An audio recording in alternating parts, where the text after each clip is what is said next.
इसके बाद हम स्टार्ट करेंगे जनाब द नेक्स्ट नर्व। इसमें 8 नर्व है, ठीक है। Importantly 8 nerve was vestibulocochlear nerve. वो सेंसरी नर्व है, उसकी दो फंक्शन है, one is hearing, another is balance, ठीक है। ये दो चीज़ें हम चेक करेंगे, लेकिन है सेंसरी नर्व। इसमें तरीका यह है कि आप पेशेंट के पास जाते हैं, उसको सबसे पहले आप पूछते हैं कि आपको आवाज़ सुनाई देने में कोई मसला वगैरह तो नहीं है, आपको आवाज़ सही सुनाई देता है, ठीक है। ये कहते हैं ठीक है। और फिर ये भी बोलना है कि दोनों कानों से या एक कान में, दोनों कानों से, ठीक है। इसका मतलब ये तो हमें ठीक बता रहे हैं।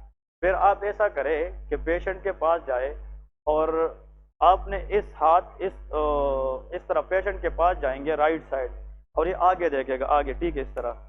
इसकी यहाँ पे ये जो ट्रेगस है इसको आप क्या करेंगे, बंद करेंगे। इसको बंद करेंगे और आपने जो है फासला रखना है 15 सेंटीमीटर, बहुत कम।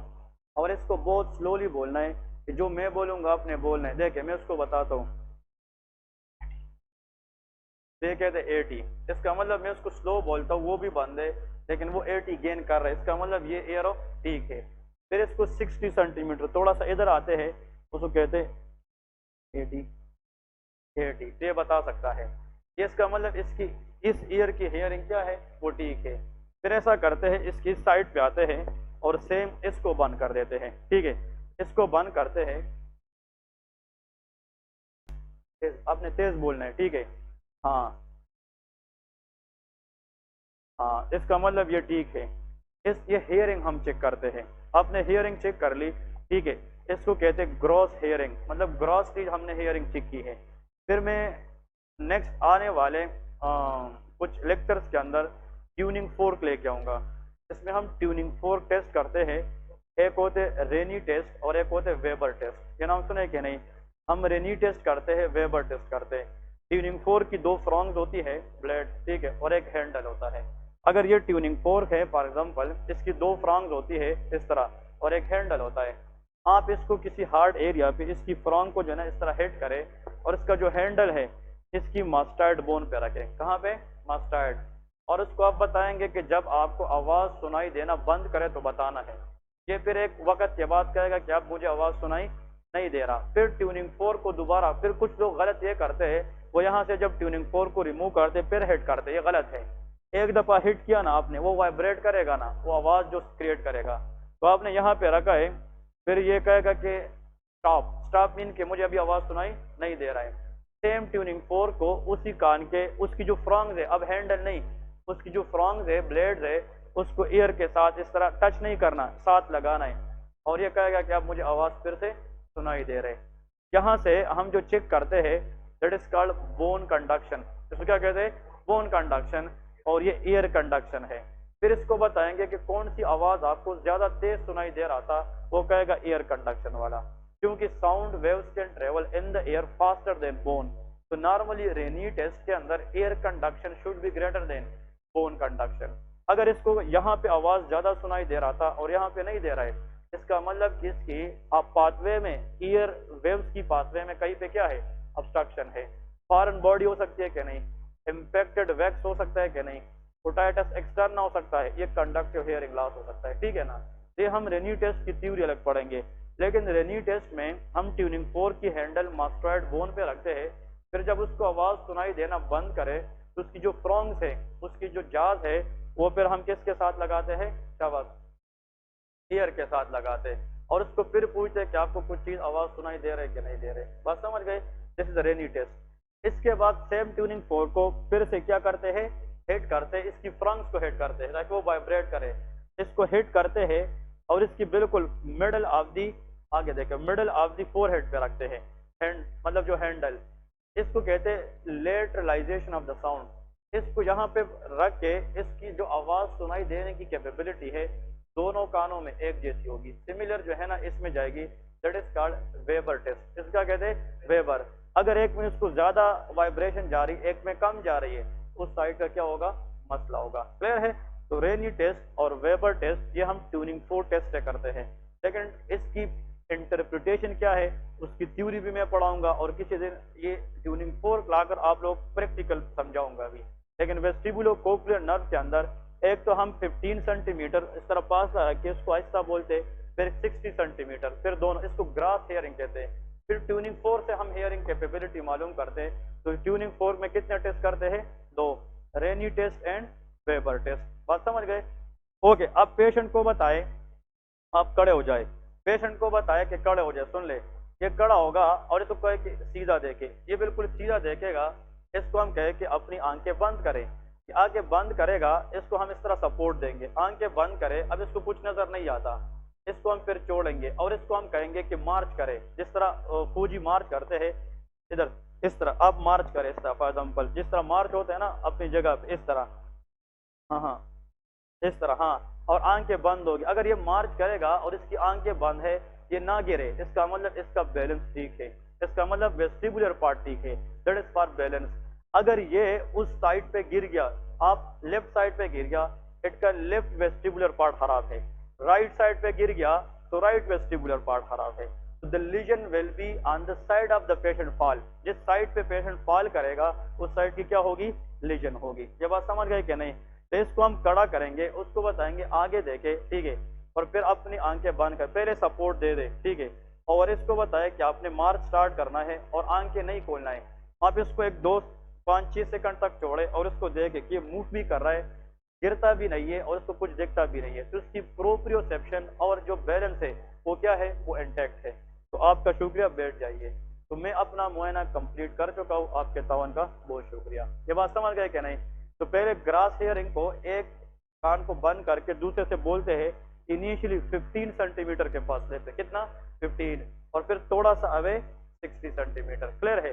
ये हम करते हैं ग्रास हेयरिंग के लिए। फिर ट्यूनिंग 4 टेस्ट करते हैं, रेनी टेस्ट एंड वेबर टेस्ट, और इसके बाद हम उसको कड़ा करते हैं और इसके लिए वेस्टिबुलर पार्ट के लिए बैलेंस चेक करते हैं।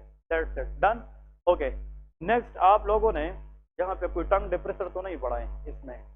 चलो इधर देखे, 9th 10th नर्व में हम क्या करते हैं? हम टंग डिप्रेसर इस्तेमाल करते हैं, इस तरह ऊपर थोड़ा देखे, ऊपर टंग डिप्रेसर के जरिए नीचे यूवुला, जानते हैं कि नहीं? यूवुला होता है हैंग, अगर वो कोई डिविएट नहीं है लेफ्ट राइट, इसका मतलब 9-10 नर्व ठीक है, यूवुला की मेंटेनेंस में 9-10 का काम होता है। दूसरा बात यह है कि अगर ये आवाज वगैरह सही बोलता है तो लेरिंग्स ठीक है, तो वेगस नर्व भी ठीक है। इसको कुछ चीज स्वालो करने के लिए कहते हैं, फेरिंग्स के जरिए all pharyngeal muscle is supplied by vagus nerve except stylopharyngeus which is supplied by glossopharyngeal। अगर कोई चीज उसको आप कहे कि ये निगल ले या कोई चीज स्वालो करे और वो सही स्वालो करेगा तो फेरिंग्स के सारे मसल ठीक है, इसका मतलब 9-10 नर्व भी ठीक है। क्लियर है? अगर आप इसको कोई स्टिमुलस दे, कोई प्रोब वगैरह आप इस तरह posterior part of the tongue के साथ टच करे तो ये कफ करेगा कि नहीं, इसका मतलब इसका गेग रिफ्लेक्स ठीक है, इसका मतलब 9th और 10th नर्व दोनों ठीक है, क्योंकि गेग का जो एफरेंट है वो 9th है और उसकी जो इफेरेंट है वो 10th होती है। बात समझ गए? लेकिन ये सारी की सारी इंटरनल प्रोसीजर है, 9-10 एग्जाम में नहीं आता, लेकिन तरीका यही है। क्लियर है? 11 is very important. 11th nerve में देखे, पेशेंट को आप बताए, इधर देखे, आप ऐसा करें, आप इसको दिखाएंगे कि ऐसा करें। अब इसने ऐसा किया है, इसको आप इसकी पीछे साइड पे जाए या फ्रंट पे आए, इसको कहे कि आपने ऐसे करना है, ठीक है, ऐसे, और आपने अपने फॉर एग्जांपल कंधों को ऊपर लेके जाना है, लेकिन मैंने जाने नहीं देना, जिसकी हम ट्रेपीजियस चेक करते हैं। कौन सा मसल? ट्रेपीजियस। अगर इसका मतलब ये ऊपर जा सकता है तो उसका हाथ भी ऊपर जा सकता है, ये कौन सा मसल है? Trapezius. If a patient cannot comb his hair or her hair, which muscle will be damaged? Trapezius. Accessory nerve की spinal fiber will be damaged. Clear है? तो आप इसको कहे कि अपने कंधे को ऊपर करे। अब देखे इसमें पावर है कि नहीं, ये ट्रेपीजियस मसल फंक्शन है।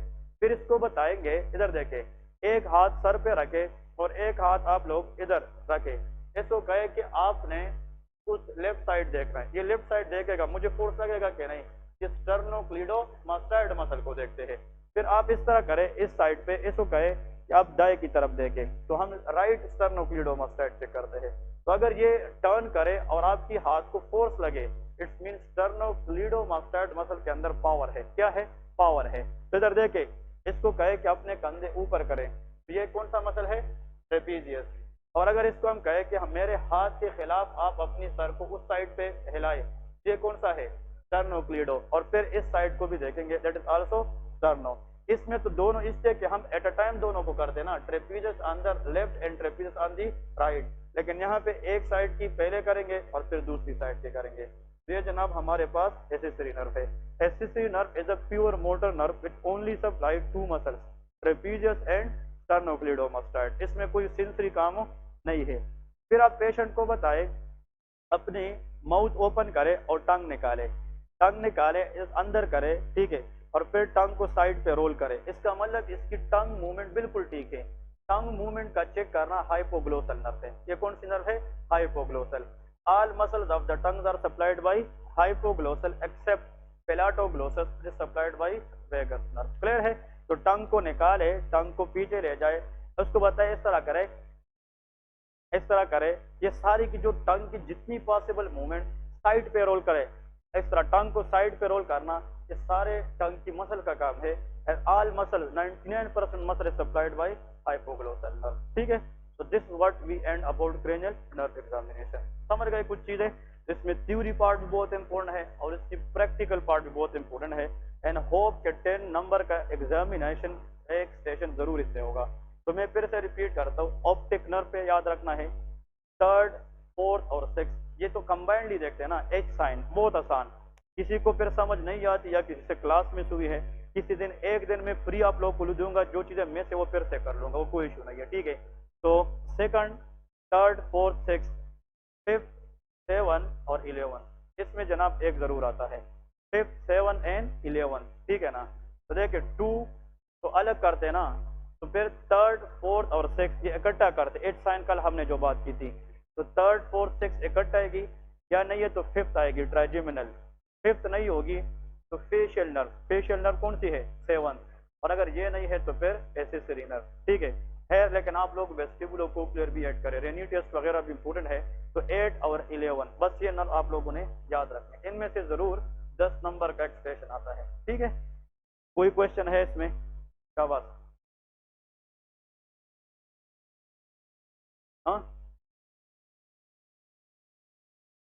ओके। एग्जामिनर एंड पे आपसे व्यू लेगा ही नहीं, क्योंकि वो उसके अंदर ही आपको जनाब कदम रुकवाएगा और उस आपसे 2-3 क्वेश्चन पूछेगा।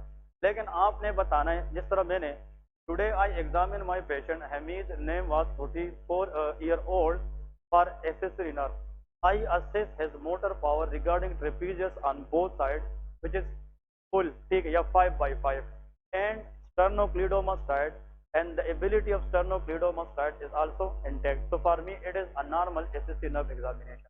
बस इस तरह 2-3 बातें बताएंगे। ठीक है ना? ट्राइजेमिनल आ जाए तो bilateral all 3 branches division regarding crude touch and fine touch are intact, वो इंटैक्ट है।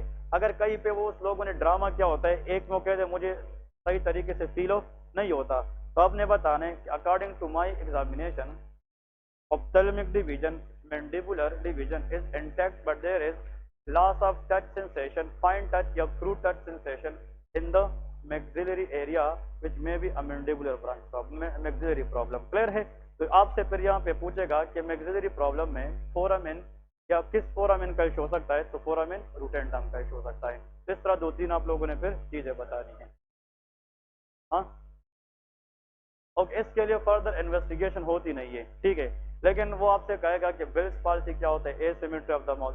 बिल्स पाल्सी का जो मोस्ट कॉमन काज है वो डायबिटीज है, डायबिटीज और ऑटो इम्यून डिजीज है। इसमें फेशियल नर्व डैमेज हो जाती है। तो फर्दर इन्वेस्टिगेशन के लिए सीटी स्कैन है, एमआरआई है। ये सारी नर्व कहाँ से आती है? ब्रेन से। And the brain we should go for CT scan, MRI. Clear है? तो ये सारे हम और नर्व कंडक्शन स्टडी करते हैं। क्या करते हैं? नर्व कंडक्शन स्टडी, इसको एनसीएस कहते हैं। ठीक है? फंडोस्कोपी कर सकते हैं, क्योंकि पेपली एडिमा देखते हैं, ये ऑप्टिक डिस्क देते हैं कि आईसीपी रेज है कि नहीं है। ठीक है? हाँ जी, नहीं बताएंगे, आप लोग चेक करते रहे, जहाँ पे एग्जामिनर बोलेगा तो आपने बताना है। आप अपने आप को एक्सपोज नहीं करेंगे, क्योंकि इसका मतलब आप सही जा रहे हैं, वो कुछ बोलेगा नहीं।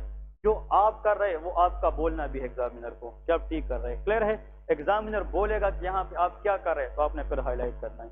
समझ गए? तो this what all about the cranial nerve. Tomorrow will discuss cerebellar examination, कि सेरेबेलम का एग्जामिनेशन कैसे करते हैं। सेरेबेलर एग्जामिनेशन के साथ हम कुछ और चीज ऐड करेंगे, तो इंशाल्लाह कल वो करेंगे। जुम्मे का दिन है, परसों आप लोगों का परसों टेस्ट देना है कि परसों में कोई चीज पढ़ो नेक्स्ट वीक रखो। हाँ, चलो मैं कोई चीज़ पढ़ाता हूँ, नेक्स्ट वीक में किसी दिन को रख के मैं 4-5 दिन पहले आप लोग की ग्रुपिंग बनाऊंगा और उसमें फिर टेस्ट रख लूंगा, ठीक है। तो इंशाल्लाह कल ऐसा करे, कल हर एक बंदा पूछ करे कि 9 तक आ ही जाए, क्योंकि कल जुम्मा है, ताकि इन लोगों का फिर क्लास टाइम पे खत्म करे, ठीक है। या कल का जो टाइम है ना वो आज मैं ग्रुप में अनाउंस करता हूँ, ठीक है। ओके, अल्लाह हाफिज़। इस पे प्रैक्टिस जरूर करें, हाँ।